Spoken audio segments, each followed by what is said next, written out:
Welcome Bengali learners, this is the world of English channel. আমাদের আজকের এখানের এপিসোডে দেখানো হবে ইন্টারোগেটিভ কোশ্চেন কিভাবে বানানো হয়। তো আমরা এর আগের এপিসোডগুলোতে দেখিয়েছিলাম টেন্স কিভাবে প্রয়োগ করা হয় এবং ব্রিটিশরা যে টেন্সগুলো ব্যবহার করতো আমাদের বাংলার সাথে তাদের কী কী ভার্বের পজিশনগুলো বসানো হতো, ভার্বের কোন ফর্মগুলো বসানো হতো, সেগুলো আগে আলোচনা করা হচ্ছে। আজকে আমরা যে মূল আলোচনা সেটা হচ্ছে ইন্টারোগেটিভ সেন্টেন্স। তো ইন্টারোগেটিভ সেন্টেন্স এখানে দেওয়া আছে প্রশ্নবোধক বাক্য। এটাকে বলা হয় প্রশ্নবোধক বাক্য। এই প্রশ্নবোধক বাক্য মানে কোনো কিছু জিজ্ঞাসা করা। আমরা যে টেন্সটা শিখেছি সেটা ছিল অ্যাসার্টিভ বা স্টেটমেন্ট, কীরকম কোনো আমরা বর্ণনা দিচ্ছিলাম, কোনো ঘটনার বর্ণনা। কিন্তু এখন যা কোনো কিছু জানিবার ইচ্ছা বা জিজ্ঞাসা, কিছু জানতে চাচ্ছি। যেমন আমি ইংরেজি লিখি, এবার কেউ প্রশ্ন করলো তুমি কি ইংরেজি লিখো, এটাই হলো প্রশ্ন। আমি কি ইংরেজি লিখি, এটাই প্রশ্ন। এই যে প্রশ্নটা, এই প্রশ্নটা করতে গেলে আমরা কিভাবে করব? তো প্রশ্ন সাধারণত দু রকমের ইংরেজিতে হয়ে থাকবে, একটা জেনারেল ইন্টারোগেটিভ আর একটা হবে WH ইন্টারোগেটিভ। তো জেনারেল ইন্টারোগেটিভের উত্তর সাধারণত ইয়েস অথবা নো আসবে এবং WH ইন্টারোগেটিভের উত্তর কোনো ওয়ার্ড বা সেন্টেন্স বা কোনো ফ্রেজ এমন উত্তর আসবে। ঠিক আছে, এই দুটো মাথায় রেখে আমরা একটা জিনিস করব, যেটা জেনারেল ইন্টারোগেটিভটা আমরা শিখব এবং জেনারেল ইন্টারোগেটিভের কনস্ট্রাকশনটা শিখতে পারলেই WH হয়ে যাবে। WH আর কোনো ওর মধ্যে টিপিক্যাল ব্যাপার নেই, শুধু আমরা জেনারেল ইন্টারোগেটিভ ব্যাপারটাই শিখব। তো কি করে শিখব? আমরা নাবাচক বাক্যে বলেছিলাম যে নট শব্দটা ব্যবহার হয় হেল্পিং ভার্বের পরে, কিন্তু এখানে আমরা ব্যবহার করব প্রশ্নবোধক বাক্য করতে গেলে হেল্পিং ভার্বটা সাবজেক্টের আগে চলে যাবে। বা সিম্পলি একটা কথা, প্রশ্নবোধক বাক্য করতে গেলে হেল্পিং ভার্বটি সাবজেক্টের আগে চলে যাবে, সিম্পল, আর কোনো কথা নেই। তো এইবার হেল্পিং ভার্ব প্রত্যেকটা টেন্সেই আছে, দুটো টেন্সে বাদ দিয়ে। দুটো টেন্স কোথায়? একটা হচ্ছে প্রেজেন্ট ইনডিফিনিট, প্রেজেন্টের 1 নাম্বার, এবং পাস্টের 1 নাম্বার। এই দুটোতে হেল্পিং ভার্ব নেই। আর বাকি যেগুলো লক্ষ্য করো, দেখবে প্রত্যেকটাতে হেল্পিং ভার্ব আছে। তার মানে আমাকে প্রশ্ন কিছুক্ষণ আগে বলা হলো যে প্রশ্নবোধক বাক্য করতে গেলে এই হেল্পিং ভার্বটিকে সাবজেক্টের আগে আনতে হবে। তো সাবজেক্টের আগে আনলে এই হেল্পিং ভার্বগুলো ব্যবহার করছি, কিন্তু এখানে যে নেই, তাহলে এখানে হেল্পিং ভার্ব দিয়ে প্রশ্ন কি করে করব? প্রশ্ন করতে গেলে যেহেতু বলা হয়েছে সাবজেক্টের আগে হেল্পিং ভার্ব লাগবেই, তাহলে এখানে নতুন করে আনতে হবে। ওই নাবাচক বাক্যে যে নতুন করে এনেছিলাম সেগুলো নাবাচক বাক্যে আমরা কি এনেছিলাম? এই প্রেজেন্ট 1 নম্বরে এনেছিলাম ডু অথবা ডাস, এটা এনেছিলাম। এবার পাস্টে এনেছিলাম সরাসরি ডিড। এই দুটো হেল্পিং ভার্ব এনেছিলাম। মজার ব্যাপার যেটা বলেছিলাম যে এই ডাস যখন আসবো তখন মূল ভার্বের আর এসটা হবে না, আর ডিড যখন আনবো তখন মূল ভার্বের V2 হবে না, V1 হয়ে যাবে। এটা সবাই ভুল করে। এখানে ডাস বসিয়ে আবার পরেও এস বসায়, এখানে ডিড বসিয়ে পেছনেও V2 বসায়। এটা ভুল করা যাবে না। এখানে ডিড বসালে পেছনেরটা V1 হয়ে যাবে, এখানে ডাস বসালে পরের মূল ভার্বটার এস বসবে না। তো এইবার একদম সিম্পল ব্যাপার, প্রশ্ন করতে গেলে যে কোনো টেন্সে এই যে টেন্সটা আছে এটাই আগে চলে গেলে হবে।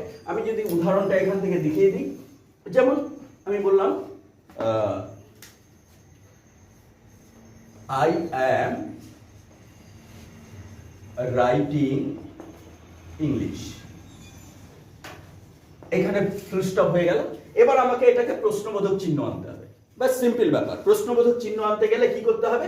আমি কিছুক্ষণ আগে বলেছি এই হেল্পিং ভার্বটি সাবজেক্টের আগে চলে যাবে, সিম্পল। তাহলে কি হবে? অ্যাম যখন সামনে চলে আসবে তখন বড় হাতের হয়ে গেল, অ্যাম আই রাইটিং ইংলিশ। এই যে প্রশ্নবোধক চিহ্ন রয়েই গেল, ব্যাস সিম্পল।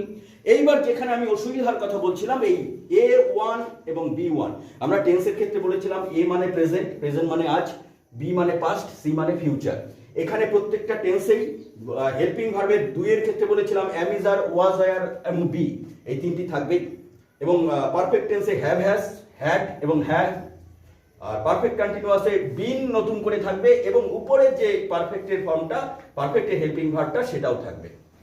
তার মানে এখানে হ্যাভ বিন হ্যাজ বিন, এখানে হ্যাড বিন, এখানে shall have been will have been, এখানে বলা হয়েছিল ফিউচার টেন্স মানে শ্যাল উইল থাকবেই, তারপরে এই ভার্বের আগে শ্যাল উইলটা বসবে, তারপর যেটা হবে। আর যেহেতু এখানে বলা হয়েছে পারফেক্টেডটাও বসবে, তাই এখানে তিনটে হবে, শ্যাল হ্যাভ বিন বা উইল হ্যাভ বিন, সিম্পল ব্যাপার।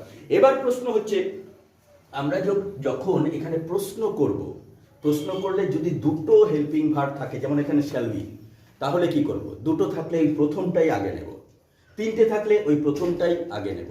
সব সময় প্রথমটাই সাবজেক্টের আগে যাবে, বাকিগুলো পেছনেই থাকবে, সিম্পল ব্যাপার। তাহলে এবার আমরা এখানে প্রশ্ন যদি করি দুটো দিয়ে, এটা তো আমরা বুঝেই গেলাম, ম্যামটা আগে নিয়ে প্রশ্ন হয়ে গেল। এবার মনে করছি হি, লিখলাম he writes English, he writes English. তো হি রাইটস ইংলিশ এটা দেখেছি আমরা, দেখেই বুঝে গেছি A1 এ আছে। কোথায় আছে? A1। তো A1 থাকতে গেলে হেল্পিং ভার্ব নেই।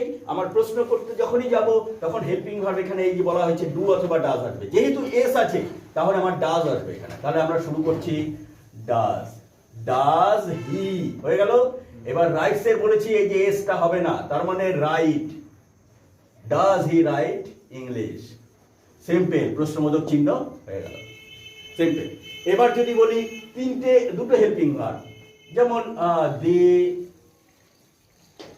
দে will be playing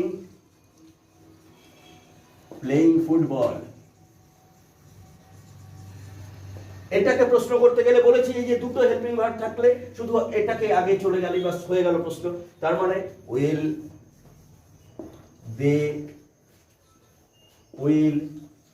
they B, এখানে দেটা বড় হাতের আছে টি, কিন্তু যে সময় পেছনে চলে যাবে তখন আবার ছোট হাতের হয়ে গেল। এই জন্য will they be playing football, simple, will they be playing football. এটাই ইন্টারোগেটিভ কোশ্চেন। এবার বলতে পারো যে এটা হচ্ছে আমাদের সিম্পল। এই প্রত্যেকটা প্রশ্ন যে করা হলো, প্রত্যেকটা প্রশ্নের উত্তর কিন্তু ইয়েস এবং নো। তারা কি ফুটবল খেলিতে থাকিবে, হ্যাঁ অথবা না। কিন্তু যদি ডব্লিউএস কোশ্চেন করি, শুধু ডব্লিউএস শব্দটা সামনে বসিয়ে দিলেই হবে। এখানে আমি বলে দিলাম কখন তারা ফুটবল খেলিতে থাকবে, হোয়েন বসিয়ে দিলাম, হয়ে গেল, বাস। হোয়েন বসিয়ে দিলাম, হয়ে গেল। When will they play football, will they be playing football, হয়ে গেল। আমি বললাম কিভাবে, হাউ বসিয়ে দিলাম, হয়ে গেল। How will they be playing football, simple.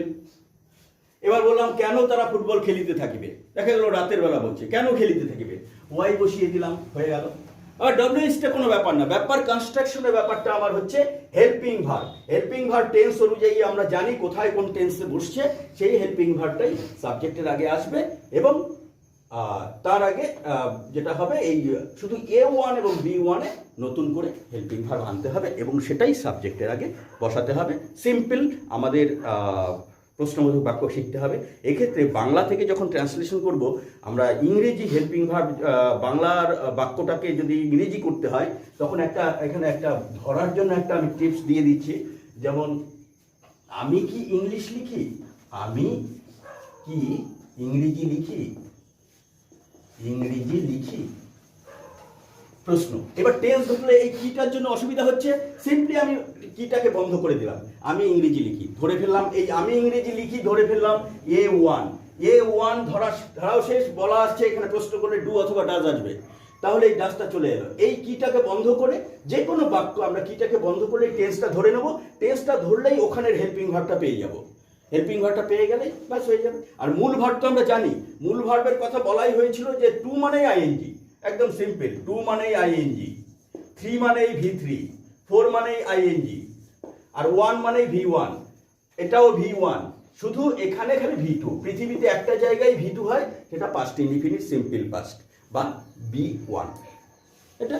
তো এখানে আমরা যখন এই যে বাক্যগুলো ধরবো তখন কি দিয়ে বন্ধ করব, তাহলে এটা যদি প্রশ্ন করি তাহলে আমি কি ইংরেজি লিখি, তাহলে কি হবে ডু আই রাইট ইংলিশ, প্রশ্ন। আমরা এইভাবে প্রথমে কে বন্ধ করে আগে ট্রান্সলেশন শিখবো, তারপর অটোমেটিক্যালি আমরা কি ধরেও টেন্সটাকে ধরতে পারবো। আস্তে আস্তে আমরা এইভাবে বাড়িতে প্র্যাকটিস করব, নিজেরা বাক্য বলবো, নিজেরাই ট্রান্সলেশন করব, তাহলে আমরা এগিয়ে যাব এবং আমার আশা যে প্রশ্নবোধক বাক্যটি সহজ হয়ে যাবে। আমাদের চ্যানেলটি ভালো লাগলে সাবস্ক্রাইব করবেন, লাইক করবেন, শেয়ার করবেন এবং সবথেকে অল নোটিফিকেশন বাটনটি টিপে আমাদের নতুন নতুন ভিডিওগুলো গ্রহণ করবেন। ভালো থাকবেন।